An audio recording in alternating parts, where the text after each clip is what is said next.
Hey guys, Mr. E here, and today it's time for one of those videos that a good portion of my viewer base really seem to love, which is just me talking about something, talking about Darktide. Today we're going to be, as you certainly surmised from the thumbnail and title, we're going to be talking about Ogryn, and more specifically the question, is Ogryn overpowered? Now, Ogryn is not overpowered when you consider Havoc as a baseline difficulty, right?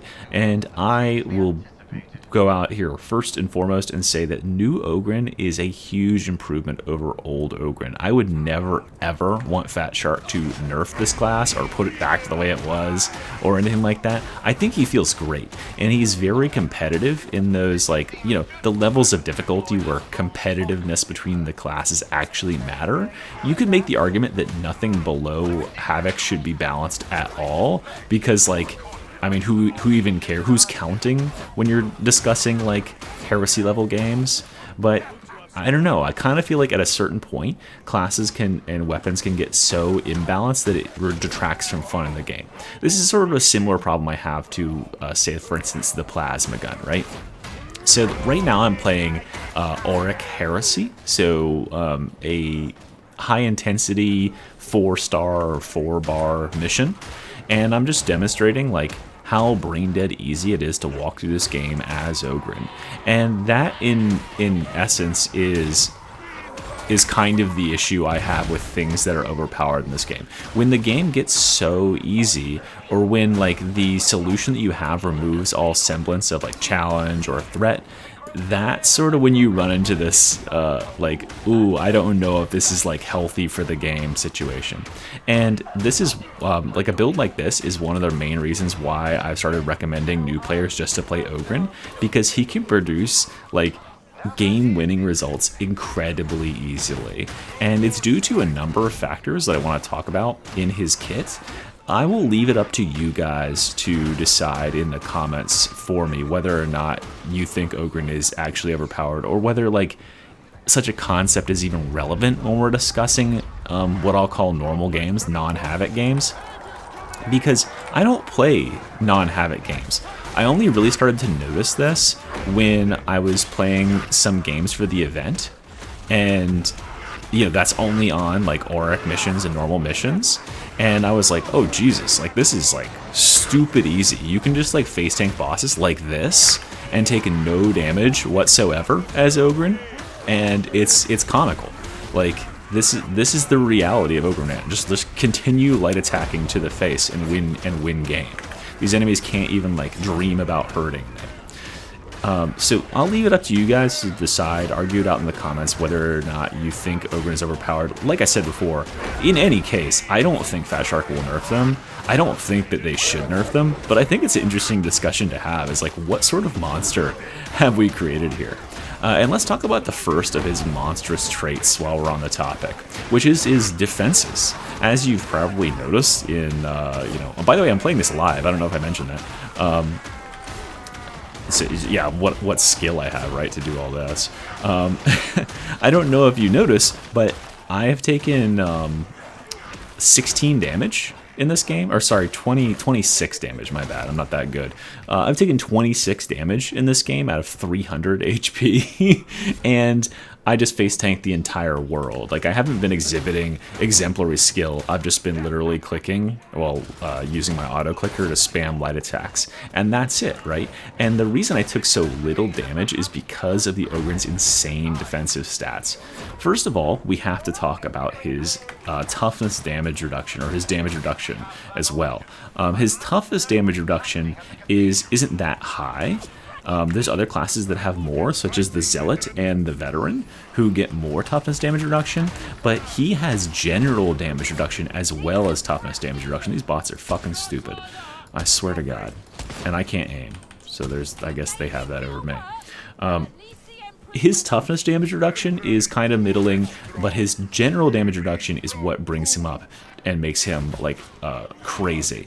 So the way this works is toughness damage reduction is exactly what it sounds like, right? It's damage reduction that applies to your toughness bar, but general damage reduction applies to both your health and your toughness bar. So what happens is, like, you know, say for instance, I take an attack from an enemy, right? Well, hold on, let me get these fuckers over here. Say for instance, I take a melee attack from one of these enemies. I don't know, let's see if they hit me at all. They probably won't. But if my toughness is chipped a little bit, I'll take a percentage of the melee attack directly to my health. Now for normal classes, for every other class basically, they don't have any damage reduction. So when that damage goes through your toughness, say that you had 50% of your toughness, you would take 50% of that attack directly to your health bar. And these other classes have very small health bars comparatively, right? They have like half the health, literally, that the Ogryn does. But the Ogryn also has about 45, it's actually 47% general damage reduction that he can get. So the damage to his toughness is reduced, and then when the damage bleeds through to his health, if he takes a little bit of chip damage, it's halved. So he ends up being able to take all these little like chip hits over and over and over again that other classes can't take. And when all is considered, he has roughly 60% actual calculated damage reduction on a build like this one with the taunt and the club. So he can just like take damage all freaking day, and when you have that high of a damage reduction, that means you can replenish your toughness before it can get taken away from you. And this is the second thing I want to talk about, is the way in which he replenishes his toughness is crazy, right? He's tied, or he has a similar setup to the Psyker. The Psyker is one of the only other classes that can trigger toughness replenishment just on hit, right? The Psyker gets 5% when you get a critical hit with metal. The Ogryn gets 5% on every melee hit. Whether it hits multiple enemies or a single enemy, you get 5% of your toughness back if you get those two nodes at the top of the tree, which pretty much everyone gets. And that means that he has a really, really easy time regenerating your toughness. If it takes you 5 hits to kill a crusher, you're going to get 25% of your toughness back while you're killing that crusher. Or as you saw with the boss earlier, the boss couldn't really do any damage to me because I was able to just leech toughness off of him while standing in his face. Only the Psyker can do that without using abilities out of all the other classes. But the Psyker is balanced around that by having very low overall toughness damage reduction, so his toughness can regenerate really easily, but it's not very durable, so he'll lose it in like an instant. The Ogryn, on the other hand, will take like, you know, 25% of his toughness on a big hit, and then he'll regain it all in like the matter of seconds. So he can keep his toughness super, super high, which, as aforementioned, leads to very little damage bleeding through to your health. And then if damage does bleed through your health, it's reduced further by your generic damage reduction. So he is like unstoppably tanky. But, you know, being just a tank isn't everything, right? You need to be able to do damage. You need to be able to kill enemies. Well, as I'm certain you've noticed, these enemies are all dying in approximately 1 hit. I'm literally just light attacking. These aren't even heavy attacks. And the enemies are just like getting bonked and dying. And his damage is kind of absurd, like from a melee consideration. He's definitely the best melee damage dealer in the game. I mean, I would used to give that award to Zealot. It was pretty obviously Zealot at a certain point, but now it's really not even close. The ability for the Ogryn to like open up enemies like this and just kill them in like 2 hits. Like, watch that. Do you see how much the bleeds and stuff are doing to these bulwarks? It's insane. And the reason that he's enabled to do this is because not only does he have things like heavy hitter and payback time and all this stuff that boosts his damage directly, but he also happens to have several talents in his tree that augment the damage that enemies take. And this is insane, because this means that enemies that normally have a lot of health are going to have all the damage done to them multiplied, and that includes bleeds, it includes, like, you know, any effects that's going to be going into them, including your allies' damage. So he just hits enemies and they just start like withering away. Like you're debuffing the enemies and you're hitting them like harder and harder with each subsequent hit.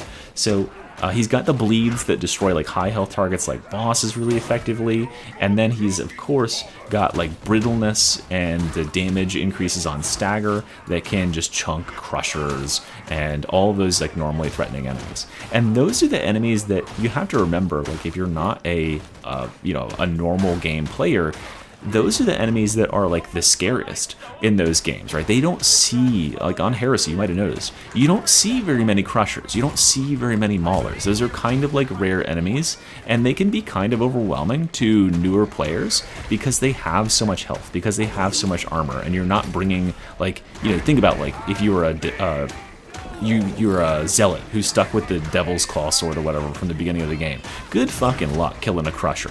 Meanwhile, the Ogryn goes in and can kill a crusher in 5 light attacks, right? It's kind of silly how much damage he does and how quickly. And it's not even that his damage is, he's like the opposite of a glass cannon. He's just a cannon. He's like a tank. He's literally just like a fucking bulldozer with a tank cannon on it in terms of like damage and defense. He can just walk through the level and just level everything, no pun intended. And then we have to talk about his crowd control. His crowd control ability, the impact of his hits, which is one of the reasons why I always take this talent right here. Wait, hold on. There it is. I always take impactful. Impact on Ogryn is nuts. Like, the ability to stagger enemies is both an offense and a defense this class, right? Enemies that are staggered by this class take more damage, and they can't deal damage to you. And this level of impact alone leads to a situation where enemies can't even touch you. It takes enemies that are normally very scary, like Ragers, and just turns them off, like this Crusher. He got to attack me, but he only barely hurt me with that one attack, and he only got to attack me one time, right? You don't even have to exhibit skill because you walk into enemies and immediately crowd control them in such a way that they can't even get a hit back on you, and then they're dead before they get to do anything else. And that is that's sort of the whole pattern with Ogryn. The only weakness that he has is disablers. It's trappers, it's dogs, and it's mutants, right? Because you are so much larger, you are a easy target for those sort of characters. So you have to be on the lookout for them because a mistimed dodge or a dodge where you don't have the appropriate space will get you. Like and for like mutants, as far as mutants are concerned, I swear to God, like mutants hitboxes are so egregious on Ogryn. It feels like they are always targeting you and you cannot escape them if one is on you and you can't pick it out to kill it. So that is the downside of Ogryn, but like, in combination with everything else, that's really not all that bad when you like take all things considered. It's, what do I want to say here? It's not that Ogryn is like unenjoyable to play, right? There's something fun about like overrunning enemies. And honestly, okay, but here's a great example, by the way. Look how many Ragers this is. I'm just gonna shove them, face tank them, taunt them. I want to go kill this guy. Okay, back to the Ragers. Okay, so yeah, that was really hard. Did I take any damage? I don't know. It's not that it's unenjoyable to play as Ogryn. He's a ton of fun to like bully enemies around with. And like I said, on Havoc difficulties, I think he's actually kind of balanced. He's kind of like fair on those difficulties. With the amount of threats, he's like the perfect counter to how swarmed the enemy or the maps get with enemies. But what I'm concerned about, and again, let me know if I'm off base here, if like lower level players just don't give a shit about this, is that he just seems so crazy powerful when normal games are considered. When the like amount of enemies that the game can throw at you is reduced, when the amount of shooters is reduced, he just ends up being like pretty much unstoppable. And I don't know if that's like a good design for the game or if they're going to continue going that way, because it makes the game so brain dead. Like, imagine if you're an Ogryn player, like you pick up this game and you only play Ogryn and you only play like a club build or whatever. You pick up my build and you only play that. You would never have any idea about like any of the mechanics of the game at all. You wouldn't have to. You could literally just do this and play it all the way through and get to Auric Damnation and then start Havoc from there. You would never have any idea about like bullet sliding or anything like that. You can just walk through every engagement and be just perfectly fine. So I don't know. I don't really know what I'm trying to say here, other than I'm not certain this is like healthy for the game. I don't think I want them to make Arbides or Arbides or Arbid. I don't think I want them to make him as powerful as this class is. He certainly shouldn't be as like brain dead powerful, where everything is just crowd controlled all the time.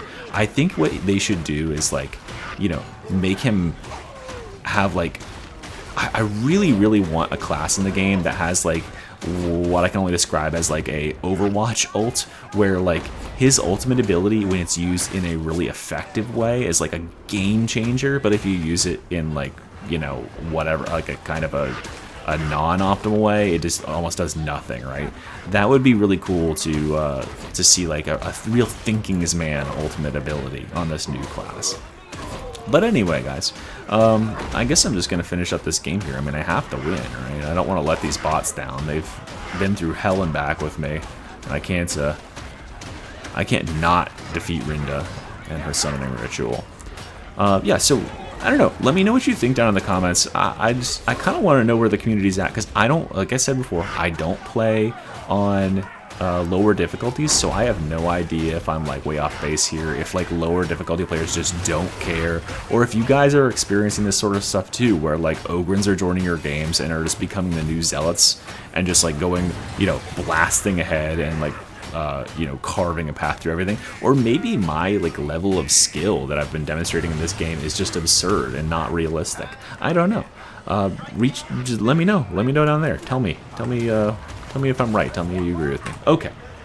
I appreciate you guys. I'm sorry there was no Sloptide news for Friday, because there was no news from Fat Shark, but it's coming out on Monday. They've already said that they've got the thing. It's ready for next week. So hopefully I will be able to get back at you then. And until then, I'll see you.